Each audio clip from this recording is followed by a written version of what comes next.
Hey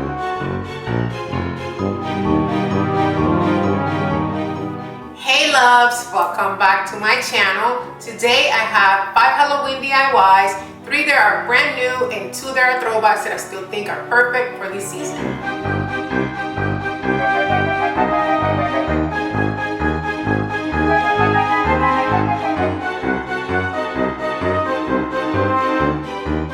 So I'm going to start off by cleaning the plate with rubbing alcohol. We have to make sure that the plate is squeaky clean. To make your design, you can use stencils or you can use painter's tape. I'm going to be using painter's tape because lines are pretty easy. I cannot draw a straight line to save my life. I used to say that before a lot, but it's the truth. You can make your lines as thin or as thick as you like. It doesn't have to be perfect. Actually, it looks better if it's not so perfect.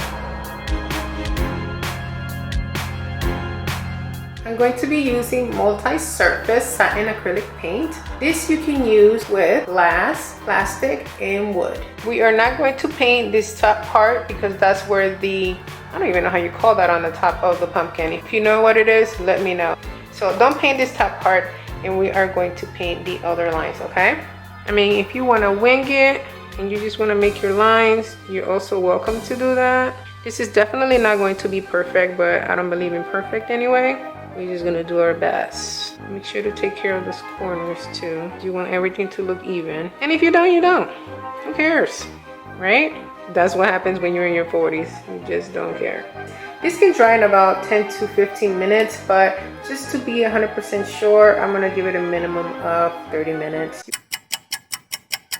Okay, so let's pull up the tape.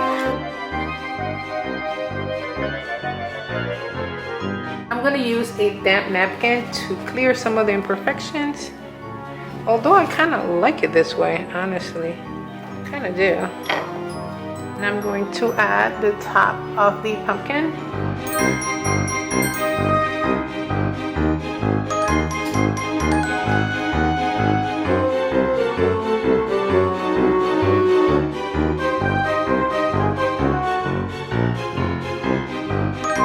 Now I'm gonna move on to my next DIY. This one I'm very excited about because it moves. It's a hand that, you know, walks.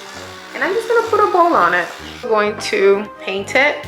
So I'm going to cover the red because I do wanna leave the red untouched. And that's that. So let's cover that and then we'll paint it in silver.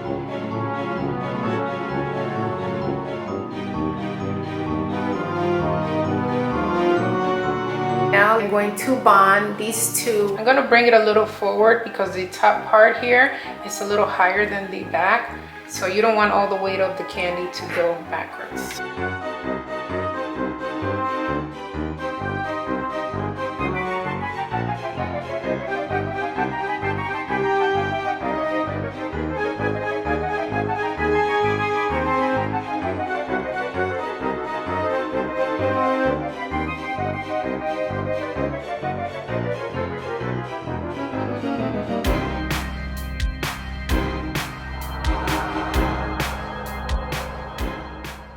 Okay, so this is honestly a very easy DIY because all I have to do is switch these hands to face upward. I want the skeleton to seem like it's holding the bowl, and I only have to spray paint it, so it is very easy.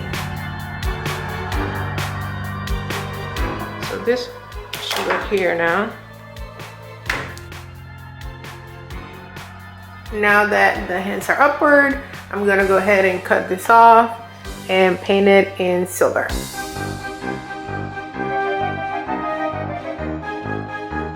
I'm going to use this all-purpose contact cement glue. It claims that it's quick grab and quick dry, so I am hoping for the best. Other than that, I'll have some crazy glue that I have for backup.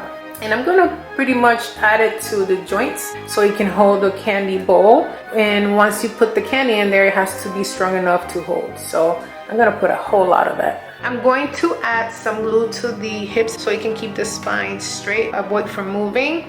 Now the knees, I'm going to not add glue because I want this skeleton to be able to bend its legs so it can sit at the edge of a table.